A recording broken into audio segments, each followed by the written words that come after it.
intertwined.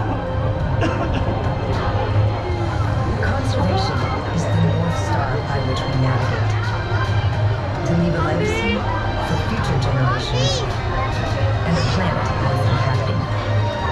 We are advocates for wildlife and wildplace, making an impact for the animals we live here in New York and around the world. We stand for wildlife. Stand with us.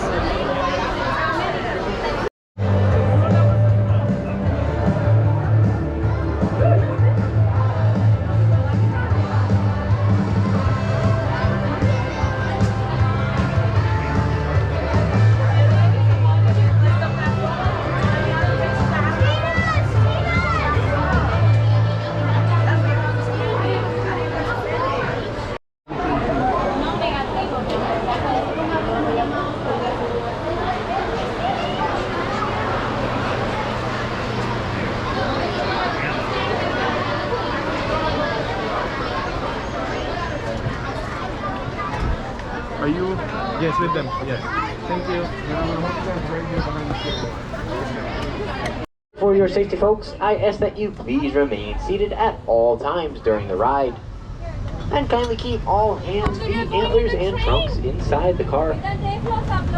Now, in the rare case of an emergency, there is an intercom located by the door where you can contact me. And without further ado, we are off on our safari.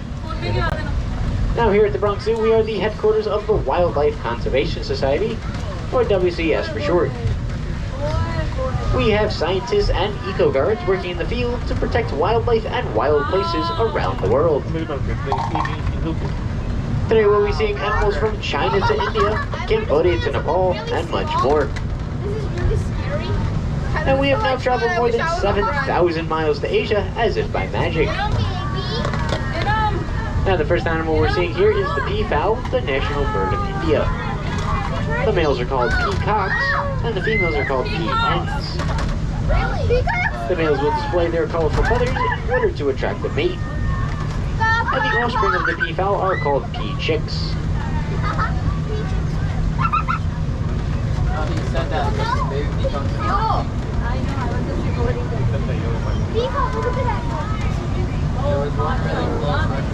Now, Asia has the largest number of deer species and is well known for its deer diversity.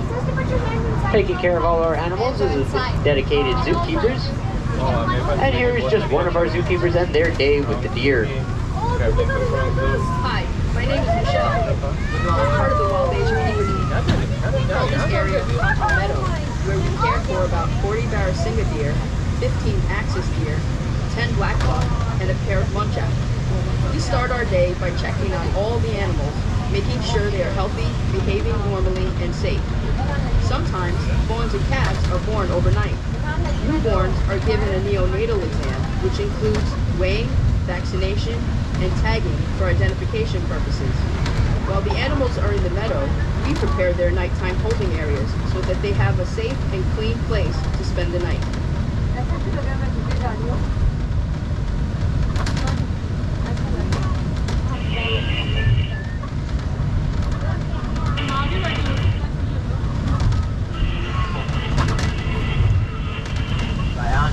Now, we all know that an animal that is extinct no longer exists, like the dinosaur or the dodo bird.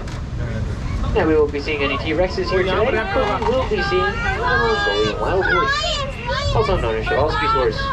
That is not a lion. That is not. Now, the Mongolian wild horse was on the verge of extinction. Nowhere close to In fact, they were extinct in nature and could only be found in zoos for a time.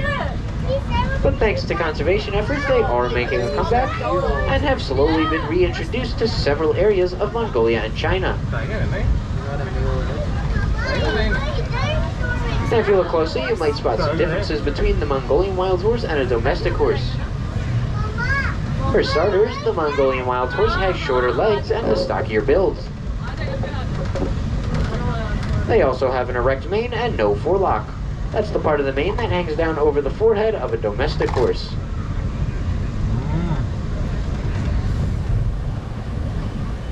Now, as part of our ongoing conservation work, we've had over 50 foals born here at the Bronx Zoo ever since our original herd arrived back in 1902.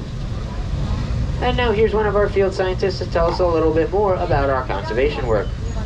Jonathan Slatt, I'm the Marship Asia Coordinator for Wildlife Conservation Society. I believe that wildlife has a place on this earth. My job is to find practical solutions that allow people and wildlife to thrive together. George Rafalski's horse went extinct in the wild in the 1960s. On a recent trip to Kazakhstan, I thought about the ongoing and successful efforts in that country to bring these horses back to the Central Asian steppe. The world needs happy stories. Watch the impossible become possible and to see hope restored. That's what's happening today with George Rafalski's horse. You're going to see animals. Does he want to sit in the front? Now, as part of our conservation work, it's very important that we take good care of our animals. As you can see, this is quite a large field here. It's very important to our zookeepers that all of our animals get plenty of room to run around and exercise, as well as graze and play.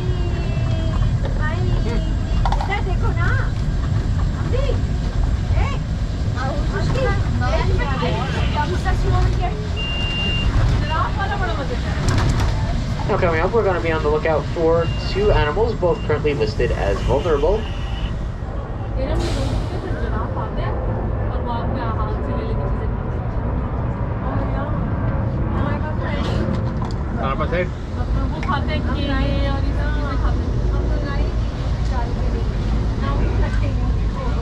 No, but a backpack. Now in the back by the fence, you can see our brow-antlered deer. Brow-antlered deer get their name from the unique shape of their antlers, which curve up out of their head like large eyebrows.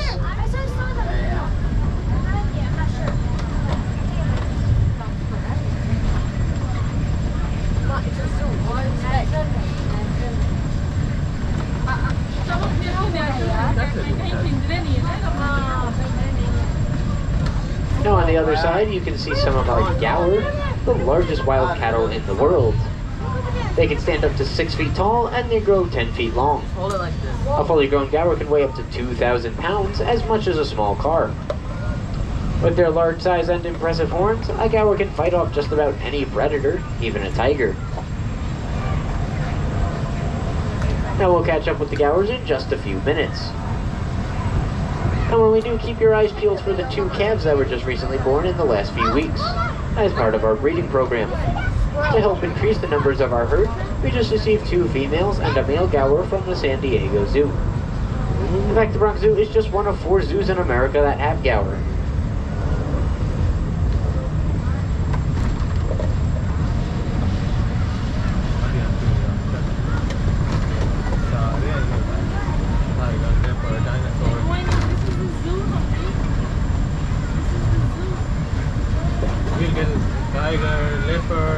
Now you might hear noise coming from the concrete jungle rather than the Asian one.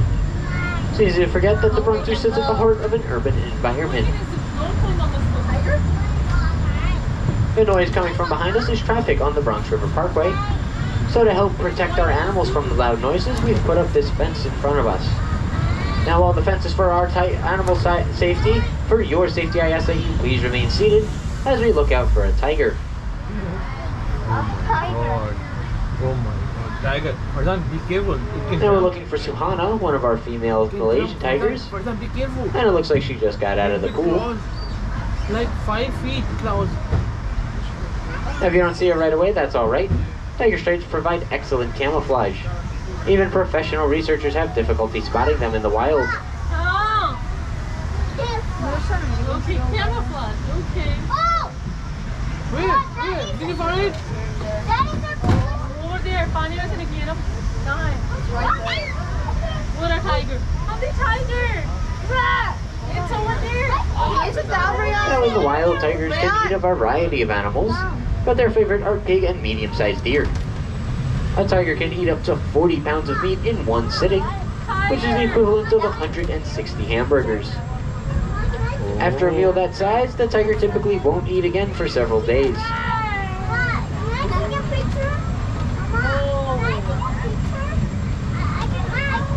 That's sick.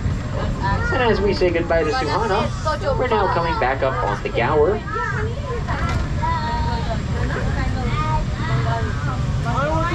And if you look here on the right side by the fence, you can actually see one of our calves.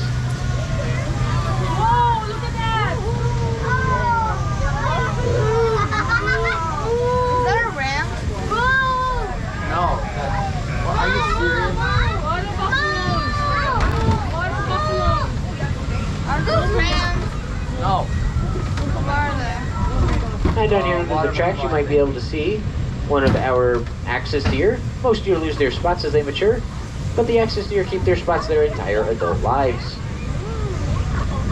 Now these guys down here in the mud are the Barasingha. Barasingha means 12 kind in the Hindi language, as the males can have 12 to 14 points on their antlers. And over by the fence are the Bactrian deer. In 1999, there was only about 400 left in the wild, but thanks to conservation efforts, those numbers are about 1,400 today. Now our next animal is going to be a little tricky to spot, as he likes to blend in with the rocks and mud.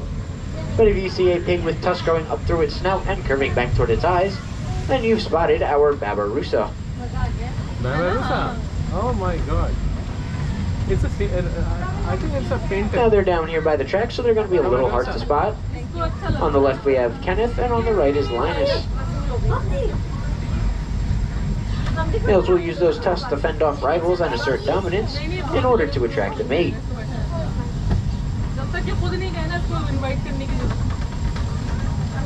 Now those tusks might remind you of antlers, and you're not alone. Babirusa actually means pig deer in the Malay language. But if you missed our Babirusa, don't worry, I'm sure you'll spot our next animal. This here is Happy, our Asian elephant. Now she's over 50 years old, and she gets lots of special treatment, including baths and pedicures.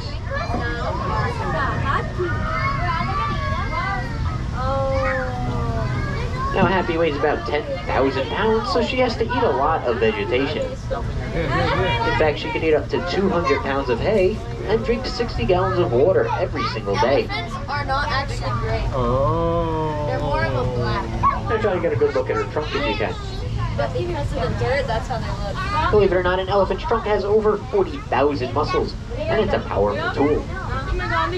They can use it to either gently pick up a blade of grass, or to yank off a tree branch with enormous force. Yeah?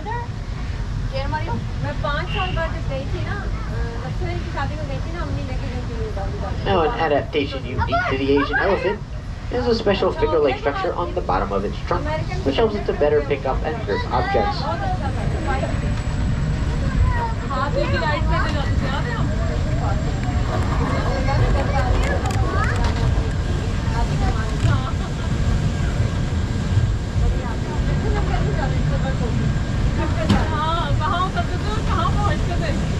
And we're now on the lookout for another large land mammal weighing about 3,500 pounds, and that's going to be our Indian rhinoceros, Penny.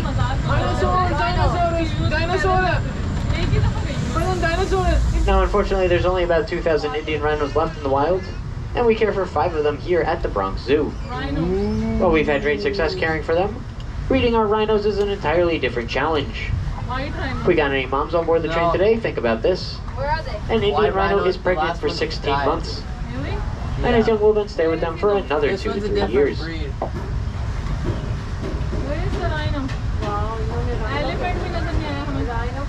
I saw the elephant. Now, a common misconception is that rhinos have armored plating. In reality, they actually have very sensitive skin. In fact, Penny's skin is so sensitive that she has special sunscreen put on her every single morning. And to help protect their skin from the sun's harmful rays or from insect bites, our rhinos will wallow around in the mud. And they love to do so much that they actually dug out a second mud pit that you can see here.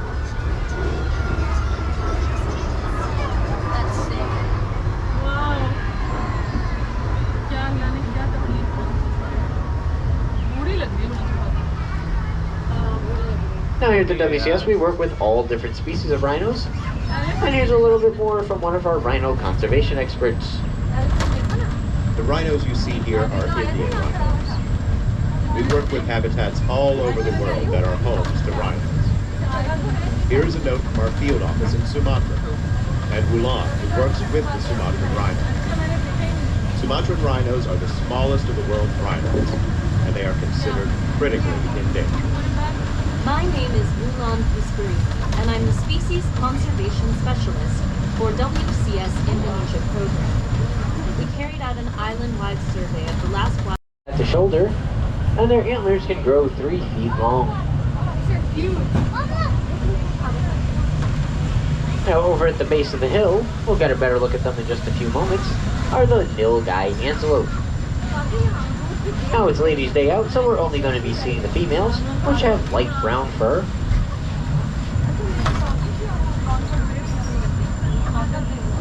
Now, while the females do have light brown fur, the male Nilgai Antelope have dark bluish-gray fur, which gives the animal its name. Nilgai means blue bull in the Hindi language, and they certainly live up to that name as the largest antelope in Asia.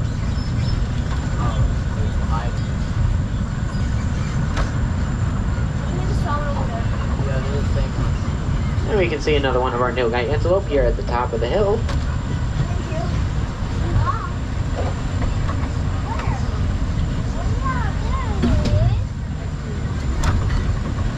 And it isn't easy creating an Asian jungle here in the heart of New York City. But many of the plants that you see around us are actually similar to the ones that can be found all the way in Asia. By using similar plants, we're able to make our animals feel more at home, all without having to import any exotic plants or bring over any invasive species.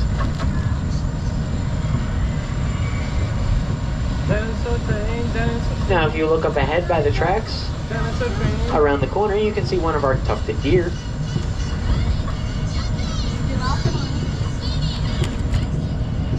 Now, tufted deer can be a little tricky to spot as they only weigh about 40 pounds fully grown. Tufted deer get their name from the tufts of hair that grow up on top of their head, which cover their small knobby antlers. Now, rather than use these antlers, the males actually have tusks that they'll use to fight off predators. And you can see two more tufted deer hanging out by the back fence. Oh, baby, it's a baby. No, that's full grown. Now, if the tufted deer senses any danger nearby, it'll stick up its white tail, which helps to signal any nearby deer that there's danger. The tufted deer also makes barking noises just like a dog. And now we are now crossing back over the Bronx River about 35 feet high above the water.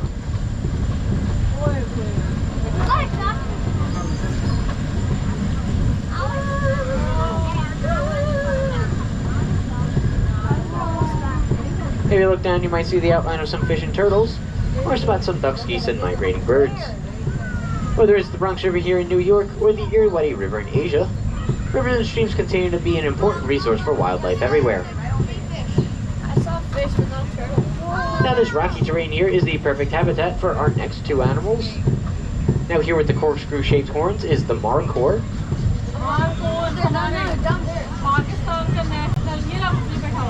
The one with the long shaggy beard is the male. Now, as you're around the corner, if you look down at the bottom of the hill, you can see one of our Himalayan Tahr. Tahr have small curved horns and shaggier fur. The Tahr also have special rubbery cores in the soles of their hooves, which help them to get a better grip on the rocks like a special climbing boot.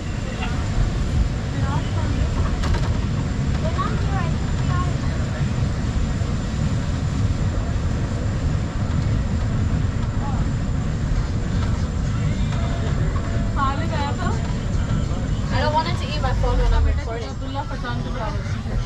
ये लोग 3.5 साल के थे तो ये हम ऐसे ले गए तो वो बीच में रुक गए तो वो खा रहा था केला. These vents are electric, so if I As we slow down here, if in Nepal they're called Hun Ho, meaning firefox, and the Chinese word for red panda roughly translates to small bear cat. We know today that the red panda is more closely related to skunks, weasels, and Oh, red raccoons, panda. although they still enjoy snacking on bamboo like the giant panda. I want a red panda. That's sick. I think that's red pandas are really small. I feel like that's the Yeah. It's a red If you want to see some more red pandas up close, you can visit our Himalayan highlands, just a short walk away from the monorail. There you can also see one of Asia's other large cats, the snow leopard. But as we round the bend here, our journey is sadly coming to an end. snow leopard. However, the good news is that just by visiting today, you're helping us to advance our cause in protecting wildlife and wild places around the world. If you want to learn more ways to help, you can visit WCS.org or visit the Zoo Center and become a member. Now, other ways to help is by joining our 96 Elephant campaign, to help protect elephants in the wild from poaching. Or you can visit blueyork.org to protect the coastal waters right here off New York City. Now we're going to be coming to a stop, folks, but I ask that you please remain seated until the doors have opened at the very end of the tour.